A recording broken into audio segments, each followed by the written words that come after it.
my grandfather was a true entrepreneur. He was an inventor. He was super brilliant. He had always been fooling Say the around. things he invented. Well, he invented an upright freezer. It was the first upright freezer of its kind. He invented Pretty important to my crowd, upright freezers. Yeah, it was a Chapman freezer. It was all about getting patents during that time. With, the industrialization of the United States, people were just cranking out ideas like crazy. Right. And so it was all about if you get the patent first. So it was like a war of that.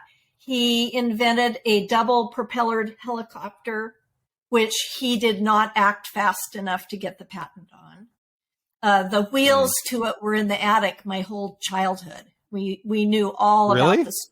Yeah. I have pictures of him and his brother testing this thing out. Particle board. He used to bring home the shavings. He had a mill. He would bring home shavings and experiment with making particle board. So he would put different kinds of glues and solvents and all this stuff and then bake them in the oven. So I can remember the smell of that. It's like part of my childhood. He was always experimenting and doing these wacky things. And then ultimately he had chapwood was what it was called. And he had mills in Philomath, but he also had one in Italy. He had one in, I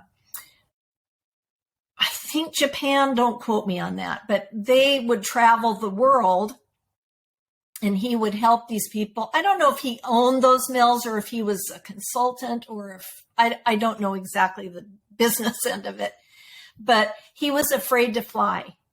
I don't think he ever flew. And so everywhere they went, they had to go by train and ship.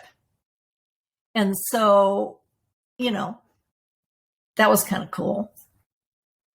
Wow. He invented a helicopter, but he wouldn't fly. That's crazy. So these inventions, did he, like, the business side of it, did he sell these for lots of money? Did he just invent them and move on and not? He was like a brainiac. He wasn't a businessman. He did well. I mean, they were very wealthy by Corvallis, where I grew up, by the standards of Corvallis, pretty wealthy. But I don't think that he excelled in the business world. That's probably not a fair statement. But he had many patents that, rolled in. He invented a casket out of his wood that he believed was better than using, all this other stuff. That's great. I didn't know that. That's crazy. Yeah. And he had that's insane. And I'm sure the business partners were taking care of the business end of it while he was just, and he got an honorary, I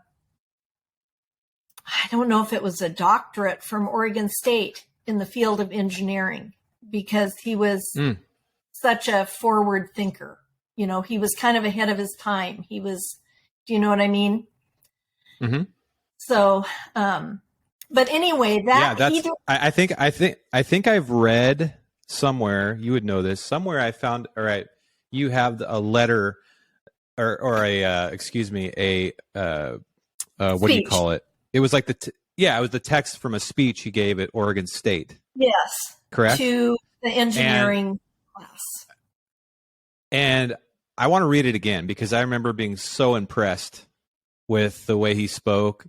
Yes. And I just feel like I could have hung out with him and like got along with him so great. Just entrepreneurial in the engineering sense, like always trying to improve things, but also really well spoken.